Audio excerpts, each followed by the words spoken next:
can I speak in 10 minutes about the bonds of women over 3 generations? About how the astonishing strength of those bonds took hold in the life of a 4-year-old girl, huddled with her young sister, her mother and her grandmother, for 5 days and nights in a small boat in the China Sea more than 30 years ago.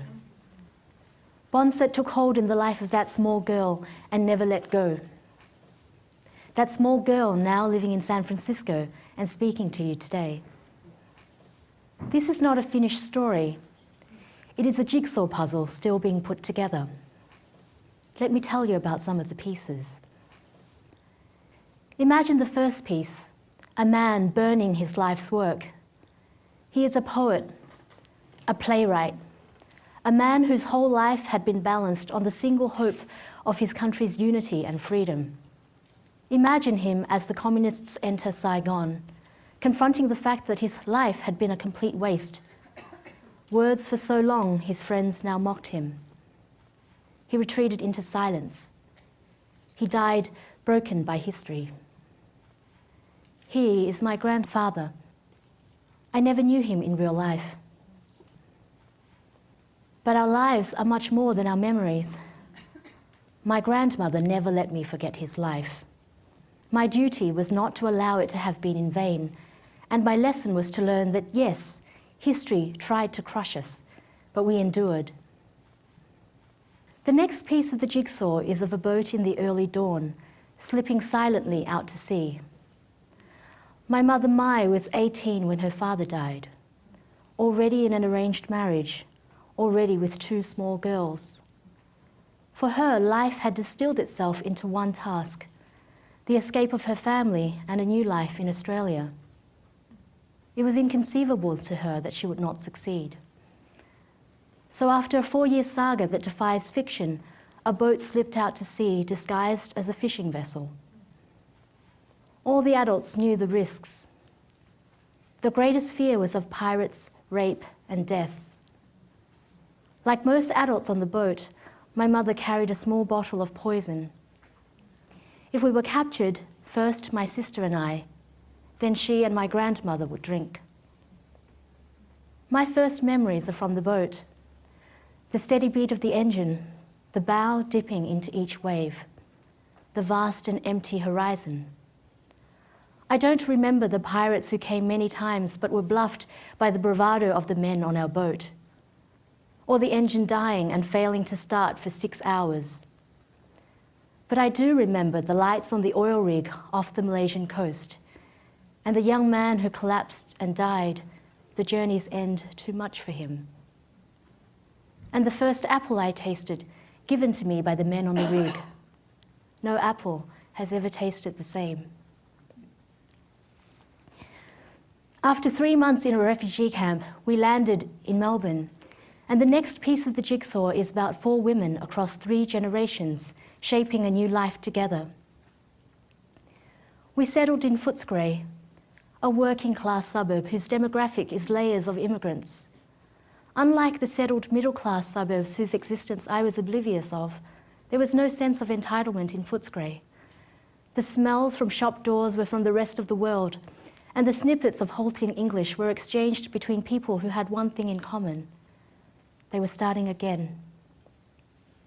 My mother worked on farms, then on a car assembly line, working 6 days, double shifts. Somehow she found time to study English and gain IT qualifications. We were poor. All the dollars were allocated, and extra tuition in English and mathematics was budgeted for, regardless of what missed out, which was usually new clothes. They were always second-hand. 2 pairs of stockings for school, each to hide the holes in the other. A school uniform down to the ankles because it had to last for 6 years.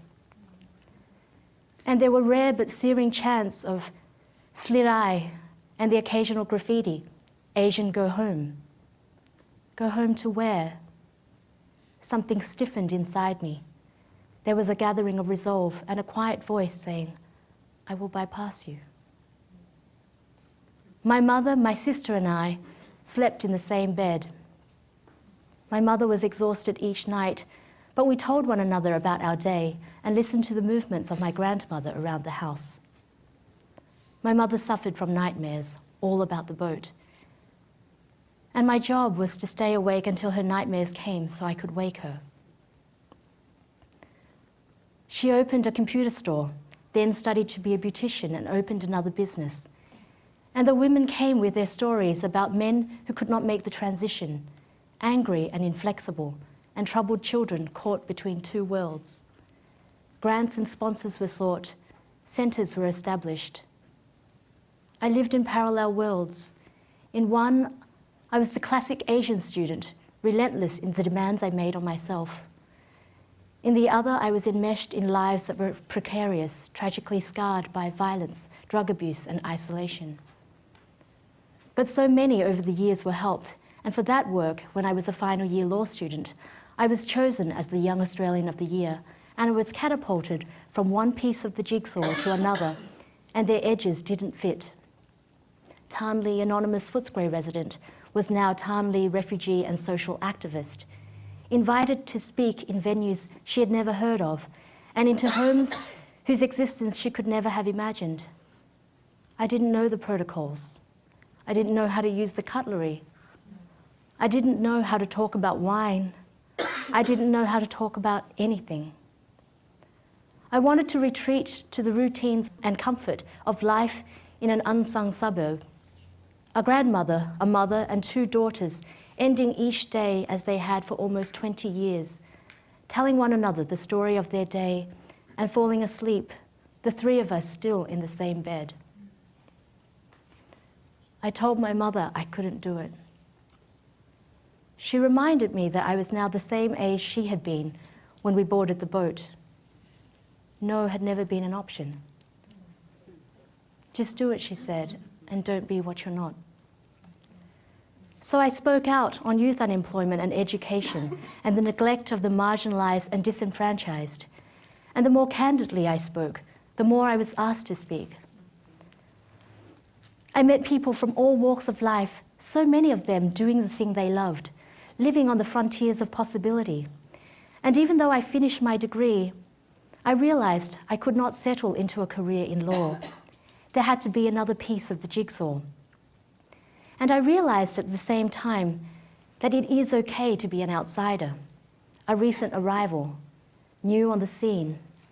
And not just okay, but something to be thankful for, perhaps a gift from the boat. Because being an insider can so easily mean collapsing the horizons, can so easily mean accepting the presumptions of your province. I had stepped outside my comfort zone enough now to know that yes, the world does fall apart, but not in the way that you fear. Possibilities that would not have been allowed were outrageously encouraged. There was an energy there, an implacable optimism, a strange mixture of humility and daring.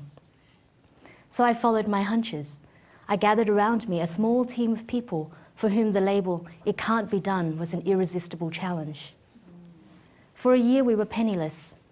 At the end of each day I made a huge pot of soup which we all shared. We worked well into each night. Most of our ideas were crazy, but a few were brilliant, and we broke through. I made the decision to move to the US after only one trip. My hunches again. 3 months later, I had relocated, and the adventure has continued. Before I close, though, let me tell you about my grandmother. She grew up at a time when Confucianism was the social norm, and the local Mandarin was the person who mattered. Life hadn't changed for centuries. Her father died soon after she was born. Her mother raised her alone. At 17, she became the second wife of a Mandarin whose mother beat her. With no support from her husband, she caused a sensation by taking him to court and prosecuting her own case, and a far greater sensation when she won.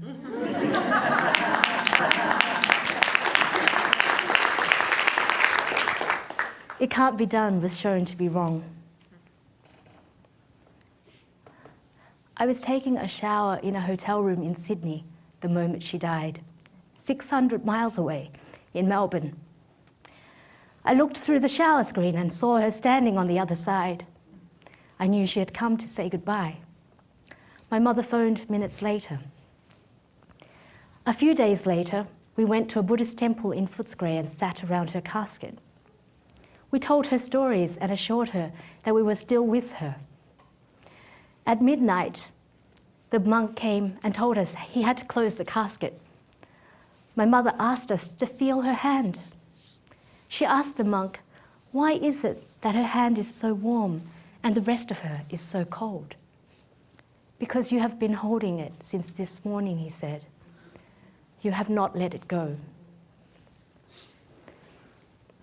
If there is a sinew in our family, it runs through the women. Given who we were and how life had shaped us, we can now see that the men that might have come into our lives would have thwarted us. Defeat would have come too easily. Now I would like to have my own children, and I wonder about the boat. Who could ever wish it on their own? Yet I am afraid of privilege, of ease, of entitlement. Can I give them a bow in their lives, dipping bravely into each wave? The unperturbed and steady beat of the engine, the vast horizon that guarantees nothing. I don't know, but if I could give it and still see them safely through, I would.